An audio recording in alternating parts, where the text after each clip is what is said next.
Hey, it's Benjie Cole, son of Al Cole from CBS Radio and host of People of Distinction, the talk that gives an in-depth view of some of the most dynamic, intelligent, and successful people on the planet. Run to our website, peopleofdistinction.org for more info, or you can always email me directly at benji@alcoleenterprises.com. And on the line with us today, we have Simon Rowell. We'll be discussing his fantastic book, Future Perfect, available at Amazon, Barnes & Noble, pretty much any online book retailers. But if you guys want to get everything that Simon has to offer, do yourself a favor and go directly to his personal site, simonrowell.com. There, not only will you find more information on Simon himself, you'll find more information on this book, Future Perfect, as well as find hyperlinks set up to take you to the purchasing page. So one more time, that's simonrowell.com. And I will say, Simon was brought to our network, People of Distinction, today by some of the best movers in the business, Stellar Literary Press and Media Publishing. So if you have a book that you'd like moved, well, you already know you got to move it through Stellar Literary. And you can find more information on them at stellarliterary.com. And guys, listen, it is an absolute pleasure to have Simon here on the line because his book we're discussing today, Future Perfect. First and foremost, I don't know about you, but after the year that we all just had, and technically we're still going through it because we're not quite out of the pandemic yet, I could use something to just get me out of the confines that I've found myself stuck in for the past year, right? To be able to journey outside of the four walls of my home in a safe and really pleasant way. Now, the story itself, I'm going to battle a couple of different things, but you're going to get a chance to really embark upon a fantastic journey that Simon has constructed. And listen, I'm not going to go into too much detail. I'm not going to steal Simon's thunder. That is for him to go into descriptions with. But one of the underlying messages, one of the underlying themes, I think is something that is so profound. The one-liner that he gave that really encapsulates the message is that mankind has many challenges, but our biggest obstacles are ourselves. And I think that line spoke volumes. Because how often, and again, on a much smaller scale, how often do we find ourselves in predicaments where it's really our own doing? Now, maybe sometimes you don't want to hold a mirror up and come to that conclusion yourself, but I'll just speak from my own experience, and I'll be the first one to say it. Guys, there have been so many issues that I've gotten into in my life, and I think that's just part of growing, right, and maturing and learning.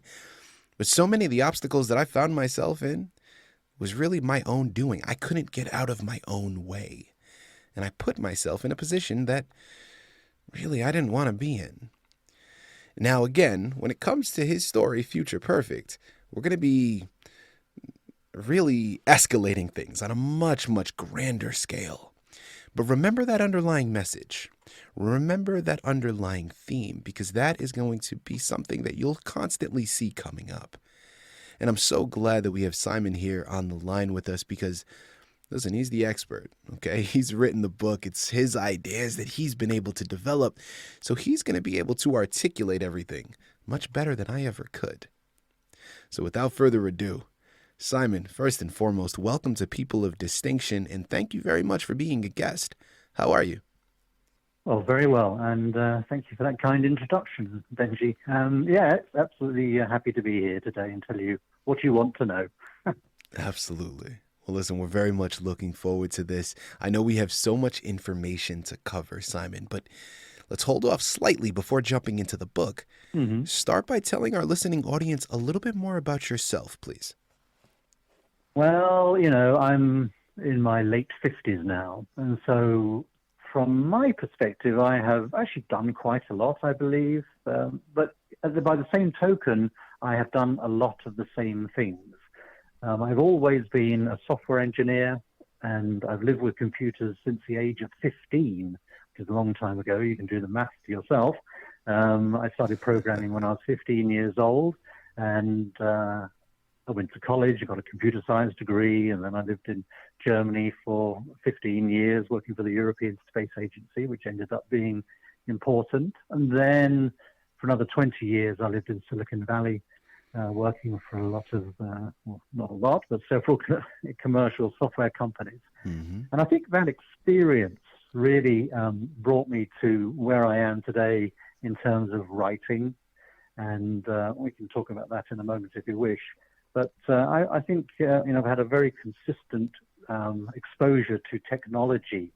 And what it ultimately brought me to was originally to write a book about Silicon Valley and the challenges that are endemic, I would say, in the commercial software business, and why you and I are always having to do updates on our phones every 5 minutes, for example. But once I'd written that book, Silicon Valley Job Hunting, I then thought, okay, there's my true passion really is science fiction. When I'm watching a movie, it'll most likely be a science fiction movie. If I'm reading a book, it's going to be a science fiction book. And I think it is one of those rare areas where we have an opportunity to look at the future and sort of try to map out what we as a species are going to be doing. It's an opportunity to think about things. So that's why I arrived at where I am now. Now, since we've already started to go there, let's continue to hold off on the narrative of the book. Let's go into a little bit more in depth with the inspiration. Not only what inspired you to write this book, Future Perfect, but as you've mentioned and you've already brought up, there's a second book in which you've written called Silicon Valley Job Hunting. Now, that was actually the first book that came out before Future Perfect, but articulate to our listening audience, Simon, what inspired you to embark upon this journey and become a creative writer? I think, in essence, my primary driver is justice. That may sound like a bit of a broad word, but I believe that there is a lot of injustice in the way the world operates and how people treat one another. And I think, and I would argue, that in the workplace, this manifests itself a great deal. I ended up as a very senior manager in several companies at the VP level, and I would always try to do what is right for the people that reported to me. And even so, the endemic politics in corporate the software industry in particular, meant that after I stopped working a few years ago, because I really had started finding myself in repeating situations, I thought, now is the time for me to write a book about what I have experienced, first of all, what I learned from that, how anybody else can try to find a solution to a similar position that they find themselves in, and more importantly, I suppose, how corporations can change so that they make life more productive, let's say, for the people that work in these various companies. Mm-hmm. Now, we were here to talk about Future Perfect, but once that first book was written, it was quite clear to me that the discrete area of software development and the companies around the world that generate software it's just one of those areas. But a lot of the principles that came out of that first book apply to us overall. The number of people who've read that first book and have turned around to me from any other walk of life and they'll say, yes, that's exactly what happens in the finance industry, for example. So given my passion for science fiction, that is why I embarked on Future Perfect, because I realized that there were a lot of lessons that you could apply, from one's own life experience to how we are going to be as a species moving forward. So this book, Future Perfect, it's set 40 or so years in the future. I didn't want to put it too far in the future because I wanted people to be able to understand where we will be in 40 years. In the book, the world has clearly grasped a lot of the challenges that it has. I'm talking about governmental, I'm talking about environmental, economical, and societal as well. And all of these areas will be addressed in, I think, very profound ways over the coming decades. And we as a species or a civilization may not recognize the world that we have in 40 or 50 years' time. The point is that we're evolving. We only really concentrate on the technical side of things. We're all amazed by the evolution of the internet and what have you. But the real evolutions I think we're going to be making are going to be at the level of the society and how we interact with one another and how we care about one another. And in the book, just very briefly, I won't say too much, but in the book, it's quite clear that all of these efforts, however impressive they may be, are not enough, and that the fundamental characteristics of humanity are still there. That we have our prejudices and fundamental views that are very hard to wash out, and so really what is required is an external adult in the room, if you like, to come along and tell us really how things should be. Guys, again, here on the line with Simon Rowell. We're discussing his fantastic book, Future Perfect, available at Amazon, Barnes & Noble, pretty much any online retailer. But make sure you head over to his website, simonrowell.com, as well, to gather everything that Simon has to offer. Now, Simon, we've already started to go into a brief description of the book, so thank you very much for that. I'm curious about the title, Future Perfect. Now, I can assume, after hearing your background, and then also after hearing the brief description of the book, where that title comes from and really why it connects to the narrative itself. But rather than assume, since I have you here on the line, I could just ask.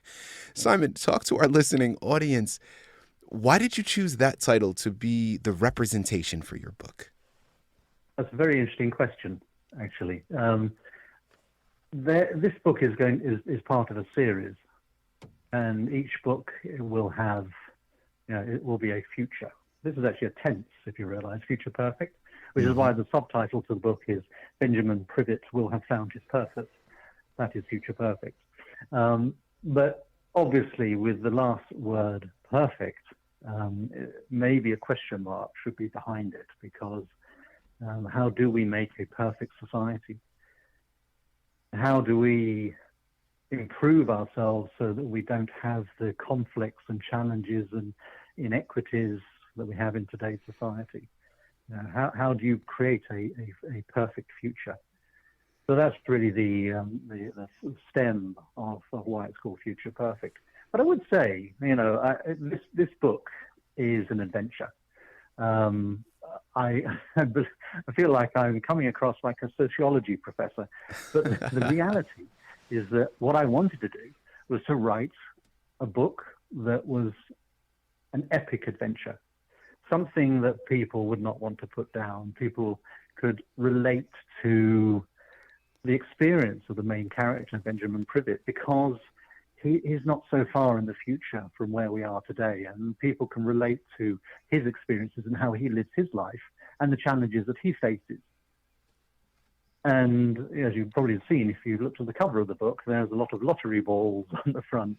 And he has a strange experience. He wins the lottery, but he doesn't win the big one.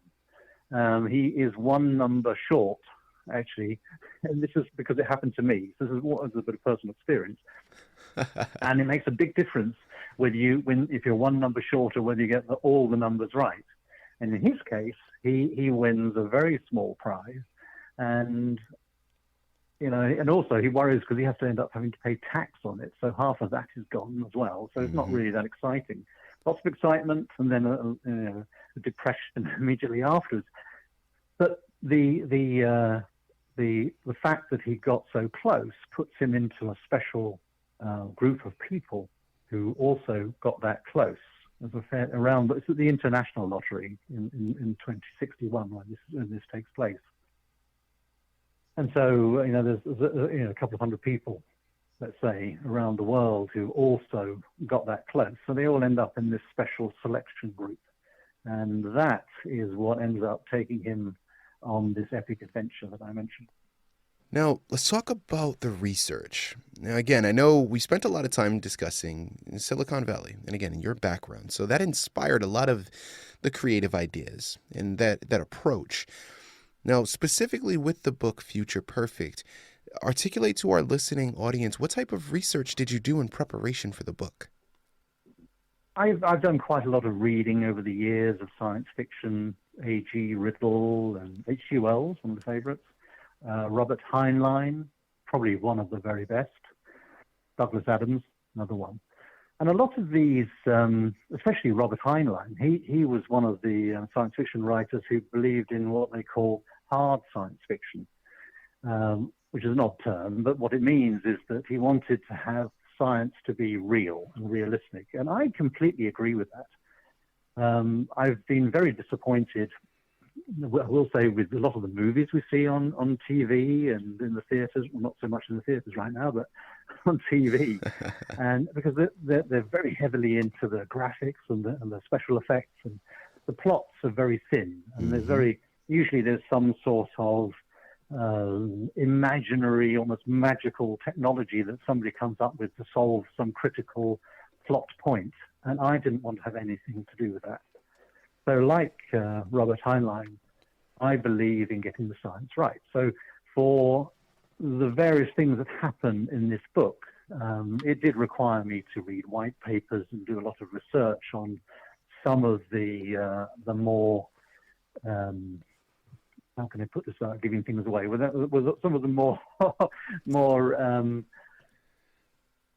problematic sides of the world that he lived in. I really can't say more than that without giving away one of the main thrusts of the book. Absolutely. But reading, I had to read a lot about it. So a lot of white papers, which are theoretical today, I have to say. Nobody really knows how things will work, and so there's some leap of faith to these books and white papers that I've read.